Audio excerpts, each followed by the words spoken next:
You think attraction is about saying the right words, wearing the right clothes, or memorizing the right lines. But the truth is, you've been solving the wrong problem entirely. Stop, breathe, and listen to what I'm about to tell you, because this changes everything. Most men spend years, chasing women using tools they were never supposed to use. Compliments that come too fast, attention given too freely, effort that was never earned. And then they wonder why she left. They wonder why she lost interest. They wonder why the guy who seemed to do less ended up with more. They call it luck.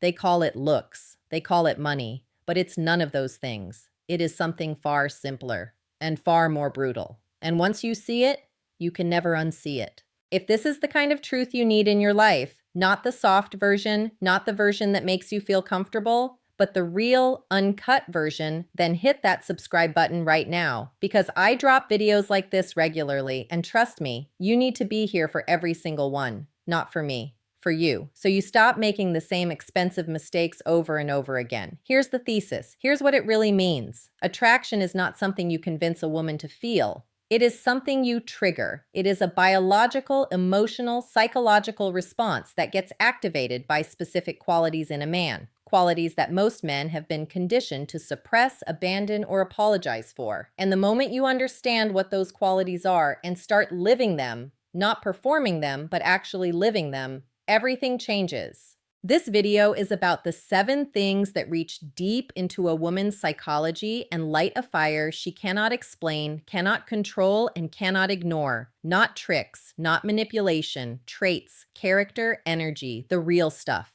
Let's go. The first trigger is a man with a mission. You think she wants your full attention. She doesn't. Not all of it. Not the obsessive kind. Not the kind where you check your phone every 20 minutes to see if she replied. Not the kind where your entire emotional state depends on her last text message. That kind of attention doesn't attract women. It repels them. Because what it communicates is this: you have nothing else going on.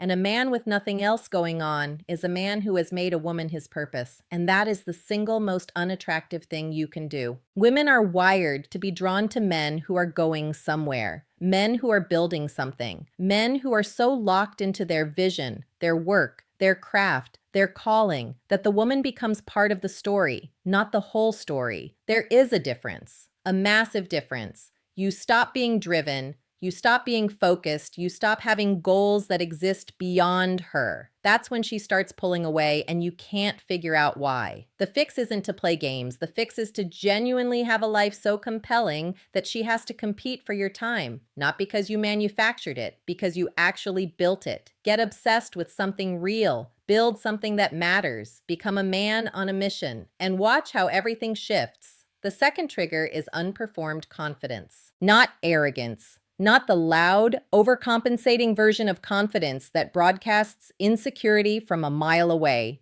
Real confidence, quiet confidence. The kind that doesn't need validation because it doesn't run on other people's approval. That's called security. And it is devastating to a woman's defenses. Most men perform confidence. They rehearse their lines, they stand a certain way, they lower their voice artificially. But women are not fooled. They read energy better than you read words. They feel the difference between a man who knows who he is and a man who is hoping you believe he knows who he is. The first man walks into a room and the energy shifts. The second man walks into a room and tries to shift the energy. That trying is what gives it away. You want to trigger something real in her? You have to become something real first. That means doing the internal work, facing your insecurities and walking through them, building a self-concept that doesn't collapse the moment she doesn't text back. A confident man doesn't chase. He chooses, and his ability to choose, his willingness to walk away, is the very thing that makes a woman want to be chosen. The third trigger is emotional challenge. Here is a misconception that costs men enormously. Men believe that to attract a woman, they have to make her feel comfortable, secure, completely safe from the possibility of losing him. So they over-communicate their feelings too early. They tell her she's different within the first week. They put her on a pedestal before she's earned anything. And what happens? She gets bored. She doesn't know why. She says she loves the way he treats her, but doesn't feel the spark. And he is devastated. Here's the hard truth.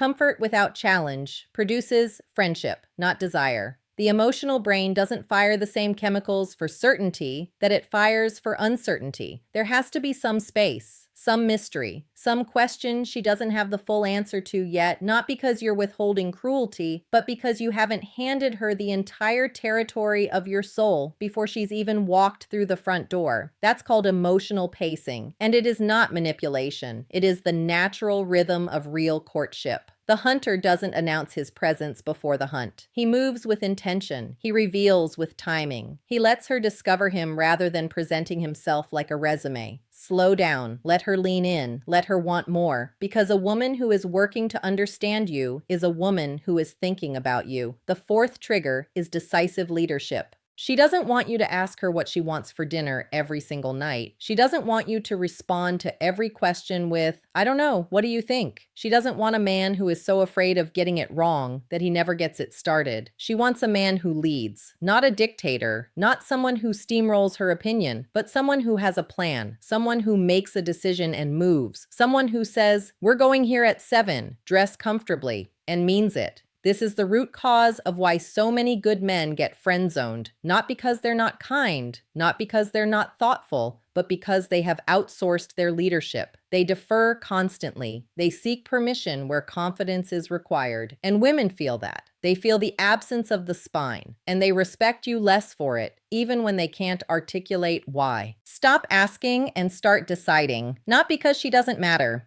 but because she needs to see that you can carry the weight of a moment, that you are capable of stepping into ambiguity and navigating it. A man who can lead in small moments builds trust that he can lead in the big ones, and that trust is the bedrock of deep attraction. The fifth trigger is standards and the willingness to enforce them. Let me be very clear about this one because it is profoundly misunderstood. Standards are not about being cold. They are not about punishing women. They are a reflection of your own self-worth, and women can feel whether you have them or not within the first few interactions. When you tolerate behavior that disrespects you, you are telling her, consciously or not, that you don't believe you deserve better, and a woman will rarely value a man more than he values himself. That is the equation. The man who accepts disrespect trains her to disrespect him. The man who sets a quiet, firm line and holds it trains her to respect him. It sounds harsh. It's not. It's simply how self-worth operates in any relationship. Here's what it costs you when you abandon your standards. You stop being a challenge. You stop being interesting. You stop being the man she was originally drawn to. You become the man she can predict completely, manage completely, and eventually leave completely. She didn't choose someone new. She chose to leave someone who disappeared long before he physically left. Reclaim your standards. Know what you will and will not accept. And hold that line not from ego, but from self-respect. Because the right woman doesn't just accept your standards. She rises to meet them. The sixth trigger is full presence. We live in the age of distraction. Everyone is everywhere and nowhere at the same time. Scrolling, half listening, physically present but mentally checked out. And in this environment, the man who can be fully present, truly here, truly in the moment with another person, stands out like a lighthouse in the middle of a blackout. When you look at her, actually look at her. When you listen, listen to understand, not just to respond. When you're with her, be with her. Put the phone face down, let the world wait. Give her the rarest thing in modern existence, your undivided attention delivered from a place of strength, not neediness. That's called intentional presence. And it is overwhelming in the best possible way because she has spent her entire life dealing with men who are physically close but emotionally miles away. You show up fully and you become unforgettable, not because of what you said, because of how she felt when she was with you. But here is the key distinction. Presence from need is suffocating. Presence from choice is magnetic. You are not present because you have nowhere else to be. You are present because you chose to be. And that choice is what makes it mean something. The seventh trigger is grounded self-respect. Here's where everything converges. Mission, confidence, challenge, leadership, standards, presence.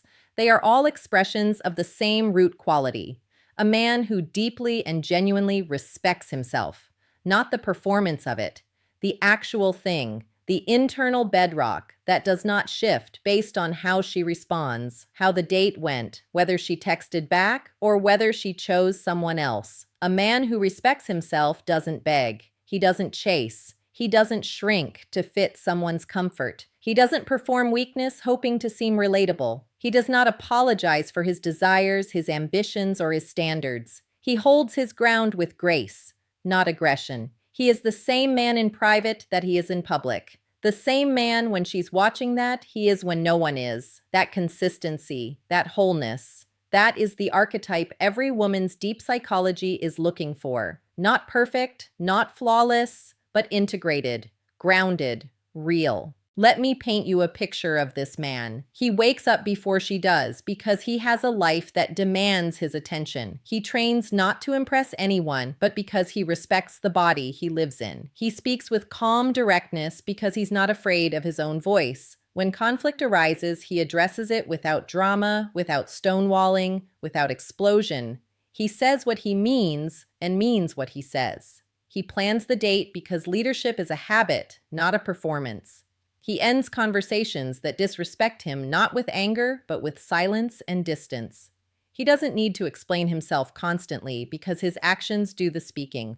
She cannot fully predict him. She cannot completely control him. She cannot imagine being bored by him. And she cannot stop thinking about him. That man is not a fantasy. That man is a version of you that you have either forgotten or not yet chosen. Now here is what you do.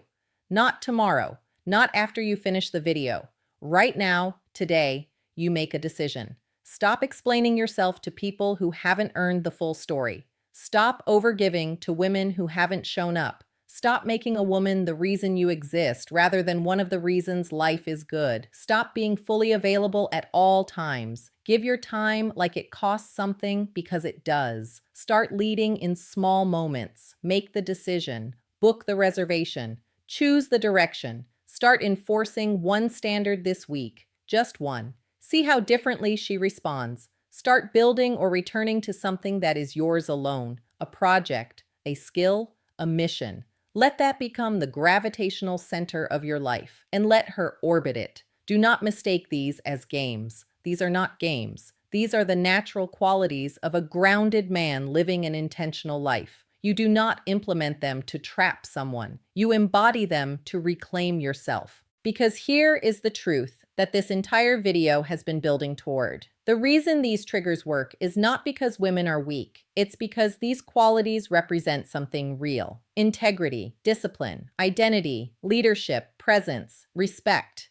These are not seduction tactics. They are the qualities of a man worth following, worth choosing, worth staying for. You are not broken. You are not unlovable. You are not destined to keep losing. You have been operating from a framework that was handed to you by people who didn't know better either. You were taught to please, to chase, to shrink, to over-explain. And it cost you. I know it did. But that ends here. You are the answer to your own question, not the next woman, not the next technique, not the next app or line or strategy. You, built fully, led by purpose, grounded in self-respect. That is the man who doesn't wonder if he's enough. He already knows. If this hit you somewhere real, subscribe right now, because this channel exists for one reason only: to give men the truth they need to stop operating from confusion and start operating from clarity. Every video is another layer, another piece of the foundation, and you need all of it, not to be told you're great, but to be reminded clearly and consistently of who you actually have the capacity to become. You're not just watching a video, you're joining a movement of men who are done settling, done shrinking, done chasing, and finally,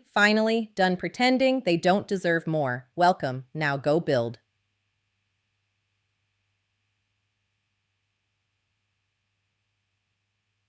Word count: 2,620 words.